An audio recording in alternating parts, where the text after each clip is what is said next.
अस्सलाम वालेकुम। XP blue zone के साथ शिवा गिल हमेशा आपके साथ मौजूद होती हूँ। फियर मॉन्गरिंग जो है वो सबसे ज़्यादा सेलेबल चीज़ होती है।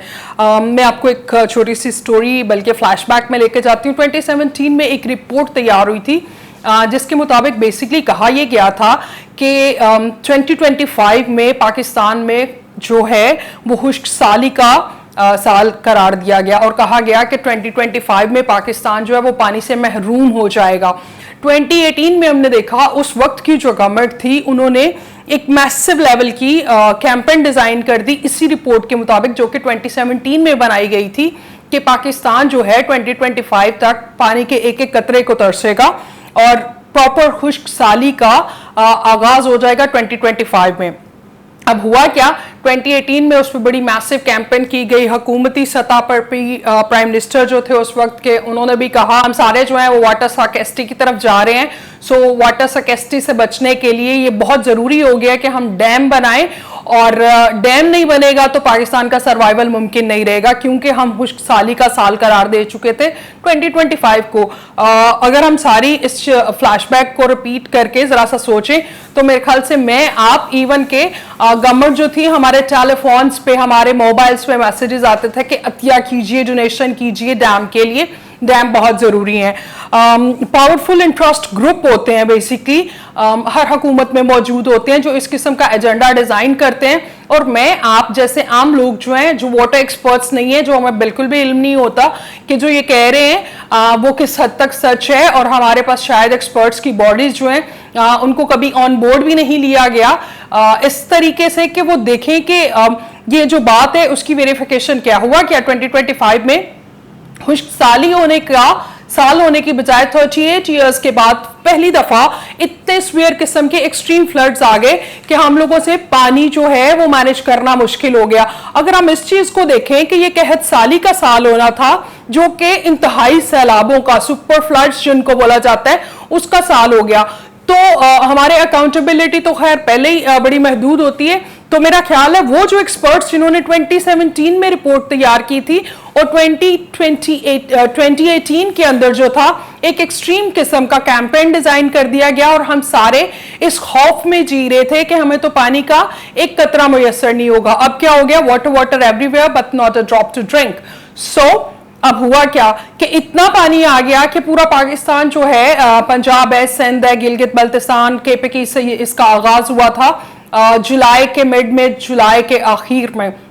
तो हुआ क्या कि खुश्क साली का साल जिसको डिक्लेयर किया गया था वो सैलाबों का साल बन गया। सो यहाँ पे अकाउंटेबिलिटी कहाँ रहती है, क्यों उन एक्सपर्ट्स को सामने नहीं लाया जाता? तो हमें बताया जाए कि उस वक्त के जो एक्सपर्ट्स थे जिन्होंने रिपोर्ट तैयार की थी, क्या अब वो अकाउंटेबल नहीं, और उनसे पूछा जाए कि उनकी एक्सपर्टीज और हमारा सारा इंफ्रास्ट्रक्चर और हमारे पूरे मुल्क को जो इन्वॉल्व किया गया था, एक फियर की सिचुएशन क्रिएट की गई थी।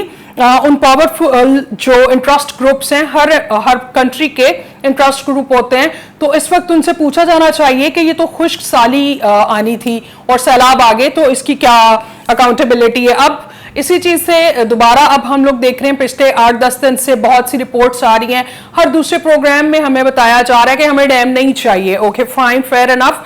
2017, 2018 से 2020 तक हमें बताया जा रहा था कि डैम की अशद जरूरत है। अब मीडिया के जितने भी एक्सपर्ट्स हैं वो कहीं से इंफॉर्मेशन लेके इस पूरे एजेंडा को प्रमोट कर रहे हैं कि हमें डैम नहीं चाहिए। सो अगेन, हम वाटर एक्सपर्ट्स नहीं है इसलिए अपनी ओपिनियन नहीं दे सकते थे। हमने पहली बात पे भी यकीन किया और पूरे पाकिस्तान ने कंट्रीब्यूट किया डैम बनाने के लिए। अब हम देखते हैं, और सारे के सारे एक्सपर्ट सारे के सारे चैनल्स को उठा के देख लीजिए, पूरा मीडिया बता रहा है कि डैम की जरूरत नहीं है और अब हम लोगों को कुछ और करने की जरूरत है। कुछ और क्या है पता नहीं, रिजर्वायर्स हैं, बैरेज हैं, या फिर वाटर बॉडीज बनानी है, गॉड नोस, बट एटलीस्ट यहाँ तक बताया जा रहा है कि हमें डैम्स नहीं चाहिए, हमें वाटर मैनेजमेंट चाहिए।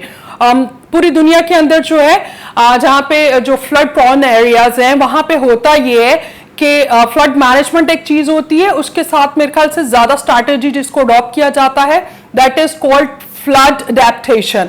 अब फ्लड अडेप्टेशन क्या होती है, बहुत से मुमालिक इस तरह से भी करते हैं जिसकी एग्जांपल्स बहुत सारी मौजूद हैं कि वो रिवर और जो वाटर का नेचुरल वे होता है उसको डिस्टर्ब नहीं करते, उसको इंटरप्ट नहीं करते, बट अपनी फोरकास्टिंग और अपनी इंजीनियरिंग को मिला के इस तरह से स्ट्रैटेजीज डिजाइन करते हैं कि किस तरह से फ्लड का जो अडेप्टेशन है उसको किया जा सकता है, किस तरह से यूटिलाइज किया जा सकता है बेहतर तरीके से उन वाटर चैनल्स को, उस रिवर फ्लो को, और किन किन एरियाज को वो टच करते हैं, और फिर उन एरियाज के अंदर आप पानी को किस तरह से मैनेज कर सकते हैं। बहुत से ममालिक ऐसे हैं जो कि बेसिकली पूरे के पूरे दरियाओं समुद्रों को चेंज नहीं कर रहे होते, वाटर फ्लो को नेचुरल रहने देते हैं, उसमें अडेप्टेशन निकालते हैं कि किस तरह से हम लोग इस पानी को इस वक्त इस फोरकास्ट के मुताबिक इस बहाव से, और इतने दरियाओं की जब फ्लो इंक्रीज होता है या डिक्रीज होता है तो उसको कहां पे किस वक्त जो है उसको फायदे में लाया जा सकता है। This is called flood adaptation, जो कि हम लोग सिंध में भी देख रहे होते हैं कि जब वहां पे फ्लड आते हैं। अब इस वक्त डिवेस्टेटेड है पूरे का पूरा पंजाब। इस वक्त बहुत से सालों के बाद, गालबन कहा जा रहा है 38 या फिर 40 इयर्स के बाद, तो मेरे ख्याल से हम या हमसे बहुत सी छोटी जनरेशन जो हैं, जो हमसे यंगस्टर्स हैं, उन्होंने शायद इतने स्पीड्स जो सैलाब हैं वो पहले देखे नहीं होंगे। और अगर हम 60s तक में भी चले जाएं तो वो भी 15-20 की उम्र में होंगे, तो शायद उनको भी बहुत ज्यादा याद नहीं होगा कि फ्लड्स किस तरह से आए थे और किस तरह से मैनेज हुए थे। गॉड नोस के वो इसी तरह मैनेज हुए हों जिस तरह से अब मैनेज हुए हैं। अब जो फ्लड मैनेजमेंट या वाटर मैनेजमेंट है उसके पूरी दुनिया के अंदर फ्लड मैनुअल्स बने होते हैं। हमारे फ्लड मैनुअल्स जो हैं, जिन्होंने हमारे नहरी और दरिया के निज़ाम को बनाया था, उन्होंने ही फ्लड मैनुअल्स लिखे थे। सो दैट मीन्स कि एक सेंचुरी पहले कम से कम, या फिर 2 सेंचुरीज पहले, 100-200 साल पहले बने हुए नहरी निज़ाम पे और दरियाई बहाव पे एक फ्लड मैनुअल बना, जिसको हम 2025 में भी अप्लाई कर रहे होते हैं। हम लोगों ने, इवन हमारे हमसाया ममालिक ने भी उन्हीं फ्लड मैनुअल्स जो है उनको अडॉप्ट किया हुआ है और उन्हीं फ्लड मॉड्यूल्स जो है उस पर चल रहे हैं। अब होता क्या है, हम लोगों ने बड़ी गहमा गहमी की खबर ये भी सुनी, इंडिया ने पानी छोड़ दिया। ओके फाइन, बिकॉज बड़े सगीर है, हम हमसाया मुल्क थे एक वक्त पे, हम सब कॉन्टिनेंट थे, तो जब इकट्ठे थे तो वो सारा जो दरियाई निज़ाम वो उन्होंने भी नहीं बनाया हुआ, वो बेसिकली अमेरिकन कंपनीज ने बनाया हुआ था, जो कि पता नहीं कितने 100 साल पुराना सिस्टम है। उसी के लिखे हुए मैनुअल्स, उसी के लिखे हुए मॉड्यूल्स को हम आज भी अडॉप्ट करते हैं। और अगर हम उनको कह रहे होते हैं कि पानी छोड़ दिया, तो ऑफ कोर्स इंडस जब बह रहा है तो वो उनके भी 10 एरियाज, ऐसा नहीं होता कि पानी छोड़ दिया जाए और एकदम से वो आ जाता है। Water takes its time, normally 24 to 48 to 72 hours की आप लोगों को वार्निंग दी जाती है। कोई मुल्क जब अपने बंद खोलता है और पानी छोड़ता है तो ऑफ कोर्स इंडस तो एक है, वो अलग से इंडस नहीं बनाएंगे, पूरी दुनिया का जो दरियाई निज़ाम है वो इसी तरह से चल रहा है और नहरी निज़ाम जो है वो भी इंटरकनेक्टेड है। उस पर है हम रिवर्स पे भी एक स्पेसिफिक प्रोग्राम्स जो है वो आपके लिए करेंगे कि वाटर फ्लो जो है वो किस तरह से चल रहा होता है, इनफ्लो को किस तरह से मैनेज किया जाता है and so on. But for now अगर पानी उन्होंने छोड़ा होता है उसकी वार्निंग होती है, और ऐसा नहीं होता कि फर्ज किया इंडिया ने पानी छोड़ा तो वो डायरेक्ट आके लैंड करेगा पाकिस्तान के किसी एरिया के अंदर। उनके अपने भी 10 एरियाज जो होते हैं, जैसे हिमाचल प्रदेश और बहुत से इलाके हम लोगों ने देखे, इवन मुंबई तक, जिस तरह से लाहौर या रावी या फिर सियालकोट के एरियाज इफेक्ट हुए हैं, उसी तरह से उनके भी बहुत से एरियाज जो है इफेक्ट होते हैं।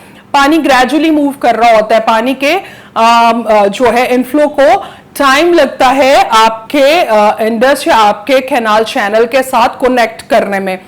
उस टाइम के अंदर वो जंप ओवर नहीं हो रहा होता, उनके अपने एरियाज भी डिवेस्टेट हो रहे होते हैं। अब इंटरेस्टिंग एलिमेंट क्या है कि जब पानी का बहाव हमारे पास पहुंचेगा तो उस वक्त हमारे एरियाज को भी नुकसान होता है, बट उनके पानी छोड़ने के पास उनका भी अल्टरनेटिव नहीं है, बिकॉज वो भी उसी फ्लड मॉड्यूल को लेके चल रहे हैं, वो भी उसी फ्लड मैनुअल के मुताबिक जा रहे हैं। अब फ्लड मैनुअल की एक छोटी सी चीज पानी छोड़ने पे वो ये है कि बेसिकली होता ये है कि आपने किसी बड़े लॉस के लिए किसी छोटे एरिया को सैक्रिफाइस कर दिया होता है।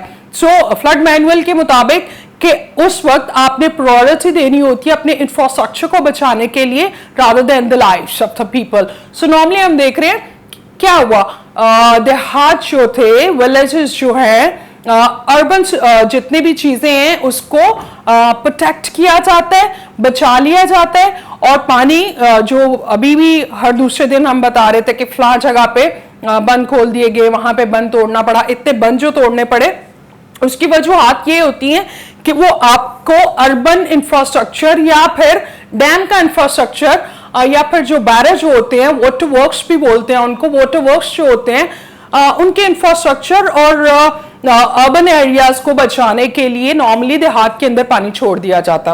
Okay, fair enough, point taken. Next हम चलते हैं एक और इसी पॉइंट ऑफ व्यू से रिपोर्ट चल रही थी, वो मैंने क्विकली आप लोगों के साथ शेयर करना चाहूंगी। फॉर्मर जो है वाइस प्रेसिडेंट थे बारानी यूनिवर्सिटी के डॉक्टर राय नियाज। ओके, सो डॉक्टर राय नियाज जो है वाटर एक्सपर्ट माने जाते हैं पूरी दुनिया के अंदर। उनकी वाटर ओपिनियन जो है वो बहुत ज्यादा सिग्निफिकेंस की हामिल होती है। उन्होंने पिछले दिनों इस पे एज अ वाटर एक्सपर्ट अपना जो तज्जिया दिया, उन्होंने नॉर्मली बताया कि 50 मिलियन एकड़ फीट जो है वो हमारी वाटर कंजम्पशन सिर्फ एग्रीकल्चर के लिए पर ईयर जा रही है। सो दैट मीन्स एक चीज हमें डिफाइंड है कि 50 मिलियन एकड़ फीट जो है उतना पानी हमें रिक्वायर्ड है अपने एग्रीकल्चर सेक्टर के लिए। अभी हुआ क्या कि हम लोगों ने इसके लिए जो चीज की हमारी कमी आती है वो है जी डैम्स और वाटर स्टोरेज की।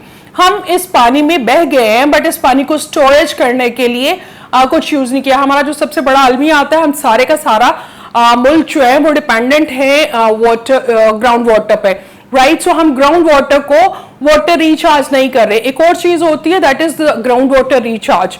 जिस तरह से आप पानी निकाल रहे होते हैं जमीन के अंदर, उसी तरह से अगर जमीन को पानी वापस करेंगे तो ये बहुत सी जगह जो है जो डैमेजेस जो है, जितनी डिवेस्टेशन हम देख रहे होते हैं वो बच जाएगी। इसमें इंटरेस्टिंग चीज जो मुझे सारी चीज में मिली, एक तो ये था कि नेचुरल वाटर एक्वाफायर जो है वो क्रिएट हो गए होते हैं। That's another very interesting and very extensive topic, but like yes for now, because बहुत से इलाकों में, इवन पंजाब के इलाकों में, सिंध के बहुत से इलाकों में और भी बहुत से इलाकों में हमें खारा पानी मिल रहा होता है। सो खारा पानी जो है दैट इज अगेन कि बहुत सा पानी मौजूद है बट यूजेबल या ड्रिंकेबल नहीं होता। सो उसके ऑल्टरनेटिव जो है वो भी मौजूद है। राइट नाउ हम सिर्फ इसको सम अप करेंगे इस चीज पे कि ऐसा नहीं है कि हम सिर्फ डैम्स या ग्राउंड वाटर या फिर इसके जितने भी वाटर एक्सट्रैक्शन है उस पर फोकस किए हुए हैं। राइट नाउ जो हमारी जरूरत है वाटर मैनेजमेंट उस पर, और वाटर मैनेजमेंट किस तरह से किया जा सकता है वो बेसिकली वाटर स्टोरेज से किया जा सकता है। और टिप ऑन द आइसबर्ग, मुझे पर्सनली लगता है कि जिन जगहों पर डैम्स टूटे हैं वो नेचर ने आपको एक साइन जो है वो दिए, एक सिग्नल दिए। वो सिग्नल क्या है कि ये वो जगह है जहां पे पानी की एक्सेस आ रही है, आप उधर वाटर वेल्स बना लें, वाटर वेल्स बनाएं, वाटर जमीन को वापस करें, ताकि इस तरह के जो सैलाब है जो दोबारा से अगले साल भी एक्सपेक्टेड है, कहा जाता है कि 20 to 25% जो है वो इंक्रीज हो सकते हैं।